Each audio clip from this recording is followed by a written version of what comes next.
Google launches 1 million products at once as usual. The UN Library goes online, and how to get a job doing nothing but twittering. It's Tuesday, April 21st. I'm Natalie Del Conte, and it's time to get loaded.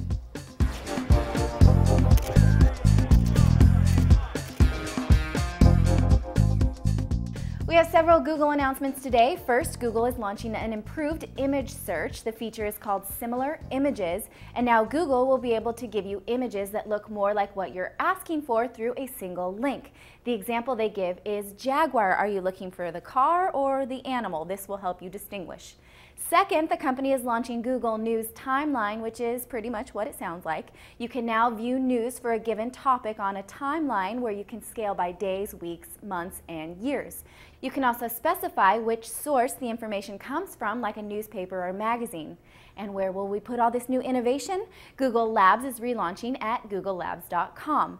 Built with Google's own app engine, the company is really hoping to engage audiences with new features and then fine-tune them for product releases. In YouTube news, the site is also testing out comment filtering. The company has been trying to keep a squeaky clean image for the past 6 months or so. They're launching a new feature in the US that lets users set preferences to see all video comments, no video comments, or filtered out video comments. Although, in my experience, the comment trolls will not go away just because you're not reading what they have to say. Sony's new line of MP3 players are essentially rocking out little USB sticks. The colorful new lineup come in 2, 4, and 8 gig models and will cost less than $150. They have an LCD display, FM radio, and 3 hours of battery life with just a 3-minute charge. They launch on May 16th in Japan, and I don't trust Google Translator enough to be able to tell when they'll launch in the US. I'll ask Jasmine France when the West Coast wakes up. If you live in Washington, D.C., you may soon be able to get free digital TV on your cell phone.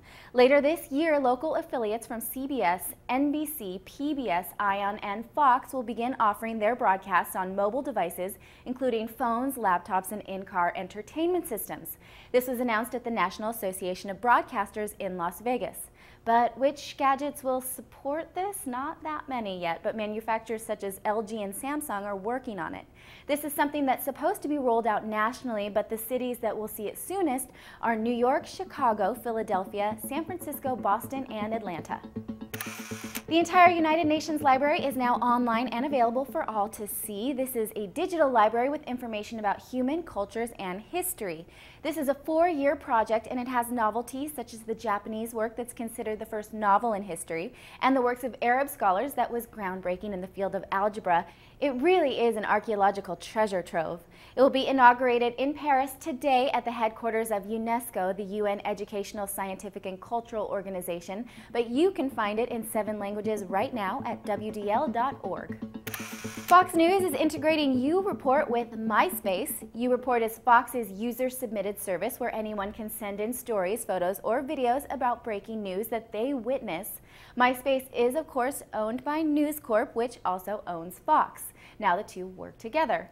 You can browse other people's submissions or submit your own content at myspace.com/YouReport.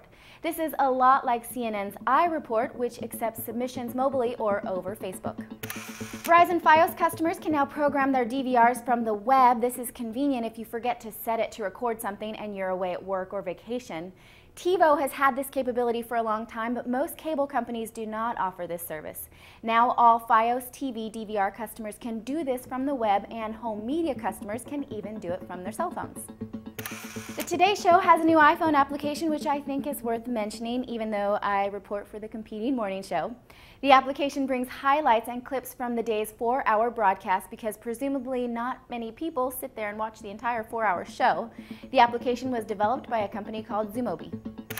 The iPod Touch and iPhone are being used in battle in Baghdad.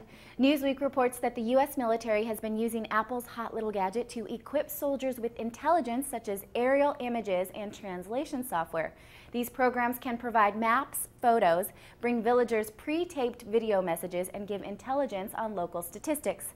Although they aren't very rugged, Exhibit A, my cracked iPhone screen. I have to think that I'm not harder on my iPhone than a soldier, right?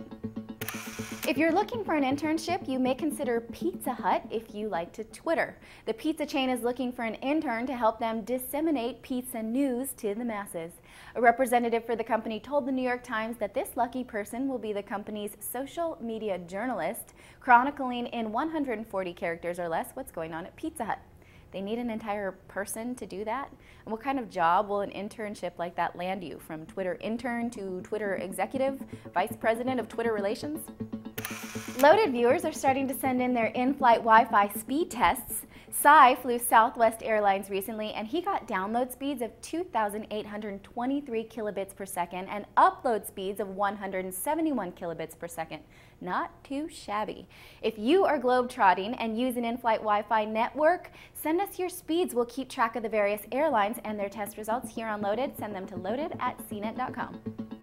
Those are our headlines for today, but I will see you tomorrow. Thank you for watching. I'm Natalie Del Conte with CNET TV, and you've just been loaded. Hi, I'm Molly Wood, host of the CNET Mailbag Show. It's the show where we read all of your email, from the ridiculous to the sublime, and we especially like the hater mail. Really. See it in high def at cnet.com/mailbag.